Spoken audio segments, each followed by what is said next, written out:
Welcome back. All right, so quick news of the day video for all you fine people on the internet for your Monday, April the 29th, and between the first and second period between Tampa Bay and Florida. Pretty good period of hockey. All right, so the Seattle Kraken today decided to fire Dave Hakstol, or they decided prior to today and just announced it today. We knew that job was maybe in danger when Ron Francis wouldn't commit on bringing back the coaching staff. And he cited both the fact they've had some losing streaks this past season, as well as this inconsistency in the team's play as reasons for making the change.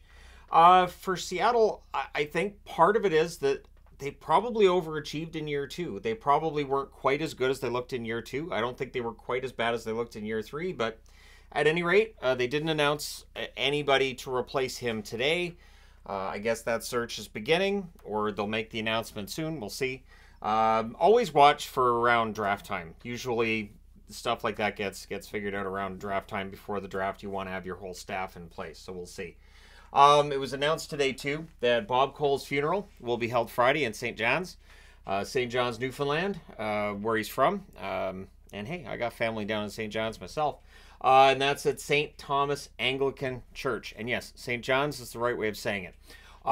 So yeah, Bob Cole, of course, and I've heard a lot of people saying, you know, soundtrack of our childhood. Yes.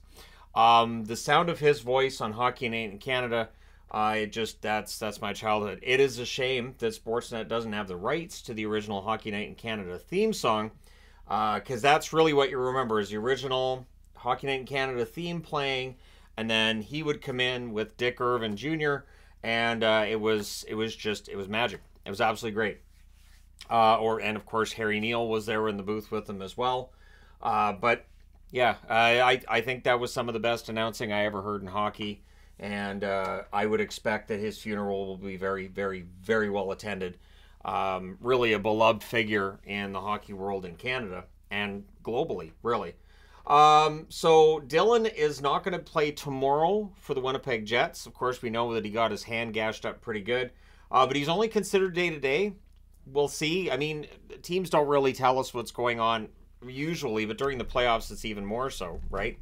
So I don't expect them to tell us. Like, even if they think he's going to miss the rest of the series, I don't think they're going to tell us. So, yeah, for Dillon, they need him back in the lineup. If he can't play tomorrow, and that's the case, it might be season ending because Winnipeg has to win tomorrow or their season is done. Boston's getting healthier. That'll make Toronto fans feel good. Brazeau and Forbort could both play tomorrow. Brazeau, I'd be very happy to see him in the lineup, and honestly, Forbort as well. Although the defense has been good. I thought Wotherspoon was good, even though the announcer said Witherspoon a couple times. I'm like, hey, Reese doesn't play hockey. It's Wotherspoon. But, yeah, Brazeau and Forbort could play tomorrow. It's very easy to mistake Wotherspoon and Witherspoon. I totally get it. I actually kind of chuckled about it at the time. But, yeah, Boston looks like could be getting healthier as soon as tomorrow. Brazeau should be available. Forbort looks like he's going to be available. We'll see what they do with their lineup. Keeping in mind that coaches don't usually change lineups very much when they've been winning, and the Bruins have got 3 wins in 4 games. Matt Martin will not play for the New York Islanders tomorrow against the Carolina Hurricanes. He's dealing with a lower body injury. He missed the last game as well, right?